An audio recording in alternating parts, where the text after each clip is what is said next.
BA द्वितीय वर्ष के ऑनलाइन क्लास में आप सभी का स्वागत है। इसके पहले वाले वीडियो में हम लोगों ने भारत के अपवाह तंत्र के अंतर्गत उत्तर भारत की नदियों का अध्ययन किया। अब हम बात करते हैं अपवाह तंत्र के अंतर्गत दक्षिण भारत के नदियों की।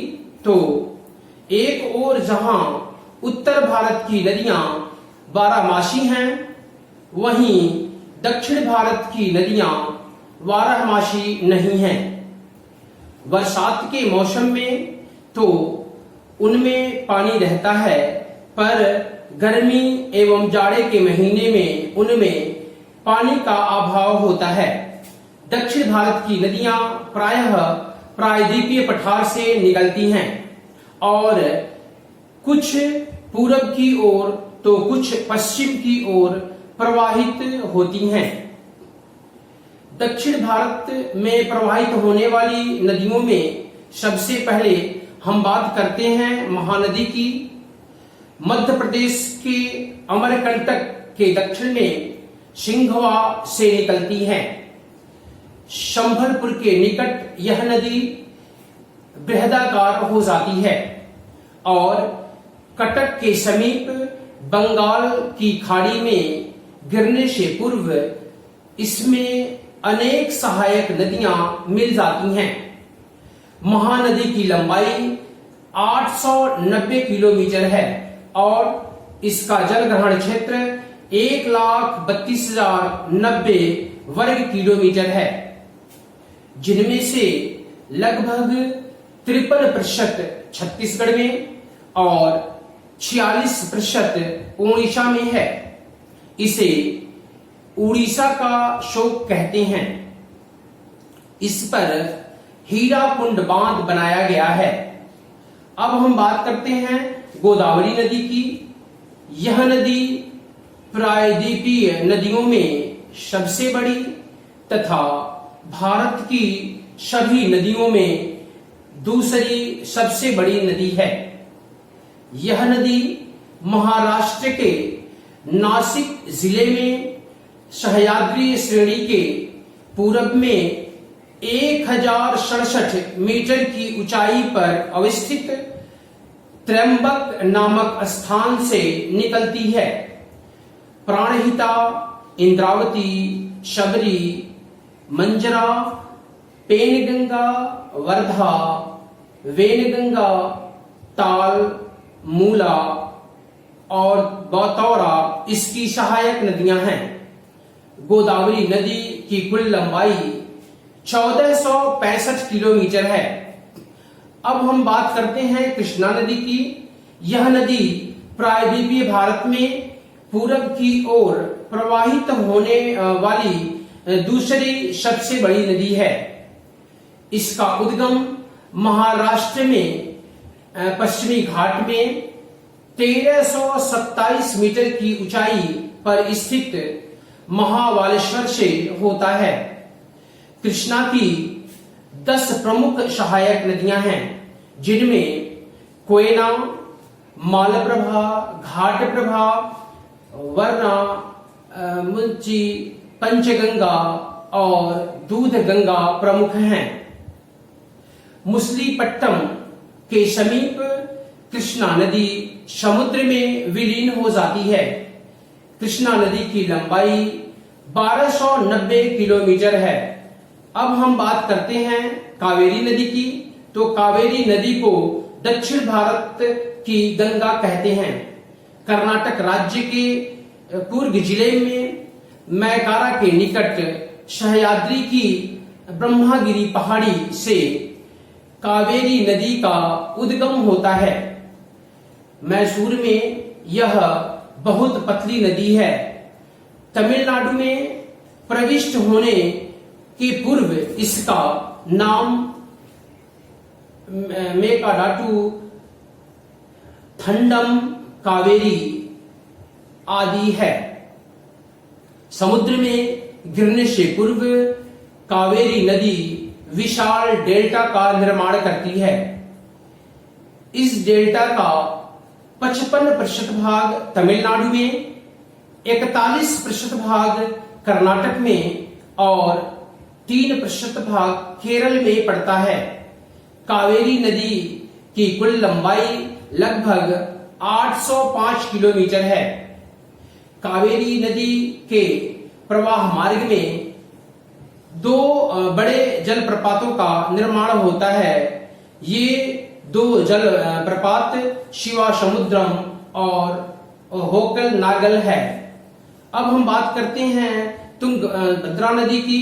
यह नदी कृष्णा नदी की प्रमुख सहायक नदी है। तुंगभद्रा की 6 सहायक नदियां। तुंगभद्रा का निर्माण 2 श्रेणियों के तुंग और भद्रा श्रेणियों के मिलने से होता है।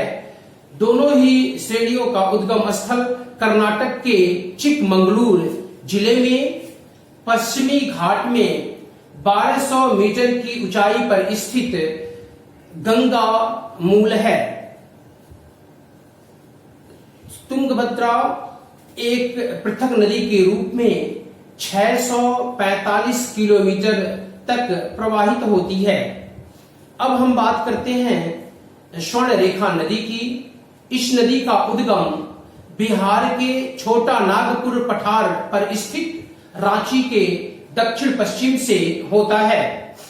यह नदी सामान्यतः पूरब दिशा की ओर प्रवाहित होती है। सिंहभूमि, झारखंड, मयूरभंज और मिदनापुर में प्रवाहित होती हैं। स्वर्णरेखा नदी की लंबाई 395 किलोमीटर है। अब हम बात करते हैं पेरियार नदी की। पेरियार नदी दक्षिण भारत में प्रवाहित होने वाली केरल की प्रमुख नदी है। इस नदी का उद्गम स्थल शिवगिरी पर्वत है। मदुरई के समीप पेरियार बागाई नदी से मिलती है। इस नदी की कुल लंबाई 225 किलोमीटर है। दक्षिण भारत की नदियों में अगली नदी अर्थात हम नर्मदा नदी की बात करते हैं। नर्मदा नदी पश्चिम की ओर प्रवाहित होने वाली प्रायद्वीपीय नदियों में सबसे बड़ी नदी है। मध्य प्रदेश की मैकाल श्रेणी का 1057 मीटर की ऊंचाई पर स्थित अमरकंटक पहाड़ी इस नदी का उद्गम स्थल है।